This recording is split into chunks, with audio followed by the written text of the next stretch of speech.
So, when you hear the words economic survey, your mind probably jumps straight to GDP numbers and fiscal targets, right? Well, this year, the real story, it's about people. The survey lays out this fascinating blueprint for how India plans to invest in its most valuable asset, its human capital, to really power its future. So let's dive in and break down what that really means. Okay, this one sentence right here, it's pretty much the key to the whole thing. It's all about this idea of Viksit Bharat, a developed India. And it's saying, hey, this isn't just about money or economic targets. It's a promise of shared progress, of opportunity for every single citizen. It's a huge shift in thinking. See, it's not that human development happens after you get rich, it's what gets you there in the first place. So here's our game plan for this explainer. First, we'll look at that big picture vision. Then we'll dig into the numbers, the actual investment. After that, we'll explore learning and health, see how that builds a skilled workforce, and we'll wrap up by looking at how they're trying to make sure this growth is truly for everyone. All right, first up, that core idea, Viksit Bharat. You've got to understand, this is way more than just a slogan. It's the North Star for national policy. And the survey's message is crystal clear. The only way to get there is by systematically investing in the health, the skills, and the well-being of over 1 billion people. So what exactly is Viksit Bharat? Think about this. It's the national mission to transform India into a fully developed nation by 2047. And that date is a huge deal. It marks the 100th anniversary of independence. So really, the whole survey is trying to answer one massive question. How do you pull that off? And time again, the answer points to one thing. You've got to unleash the country's human potential.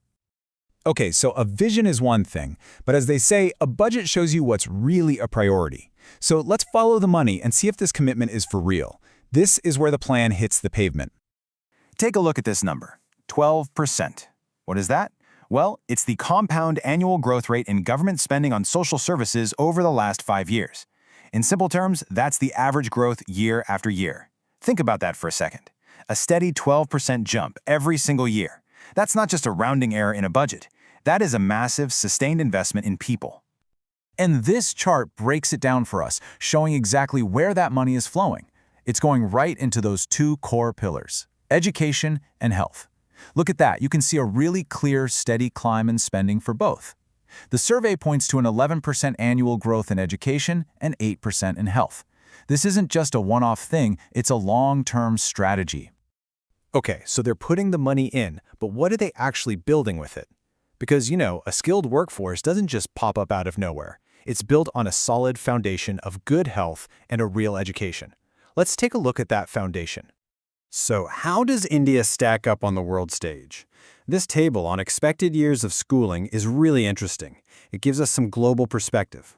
At 13 years, India has definitely made progress, but you can see there's still a gap to close with economies like China, Brazil, or Germany.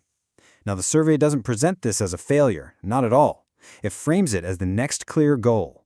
This is the next mountain they've got to climb. Now, what's really fascinating here is the clear pivot in strategy. On the left, you can see what's been working. Getting kids into school, huge success. Better infrastructure, higher enrollment, basic amenities, check, check, check. But now, the focus is shifting from just access to actual outcomes. So the next big challenges, as you see on the right, are things like, are kids actually learning what they need to? How do we close that digital divide? And they're even tackling modern health issues like non-communicable diseases and, get this, digital addiction. All right, so you have a healthier, better educated population. That's the launch pad. But what's the next step? It's making sure all that potential is ready for today's economy. This is where we connect the dots from learning to earning. Okay, get ready for this, because this number is one of the biggest stories in the entire survey. Just a few years back, in 2017-18, the female labor force participation rate was sitting at just 23.3%. And today, 41.7%.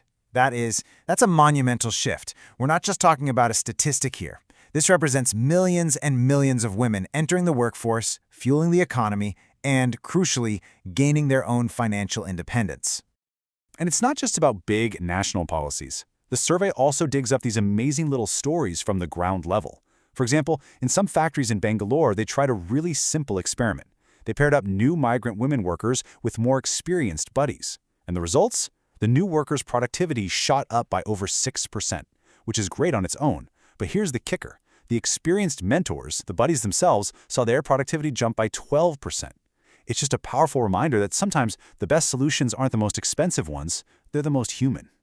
And that brings us to our final, and maybe the most critical piece of the puzzle. All this investment, all this growth, it's all guided by that core idea we talked about at the very beginning, making sure that the benefits actually reach everyone, leaving no one behind. I mean, look at this. This statistic is genuinely staggering. The percentage of people covered by social protection systems, the social safety net, has almost tripled. It's gone from just 22% back in 2016 to over 64% today. That is a massive, massive expansion of security for millions and millions of people. And inclusion isn't just about safety nets. It's about bringing essential services right to people's doorsteps. A perfect example of this is the network of almost 150,000 bank Sakis. These are women from local communities trained to act as banking agents. They're the ones driving financial inclusion in rural India, and in doing so, they're empowering their communities and themselves. And you can see the real-world impact in the most basic fundamental parts of life. The survey is reporting nearly universal access to improved drinking water in rural areas and 100% household electrification. I mean, these aren't just stats on a page. For millions of families, this represents a life-changing transformation. So when you boil it all down, it comes to this one huge question. We know India has the people. That's its great demographic advantage. And this survey lays out the blueprint, the strategy, to invest in their health, their education, their skills. So the ultimate question, the one that's really going to define the next couple of decades, is this. Can all these investments finally turn that demographic advantage into a true demographic dividend and power India's journey to 2047?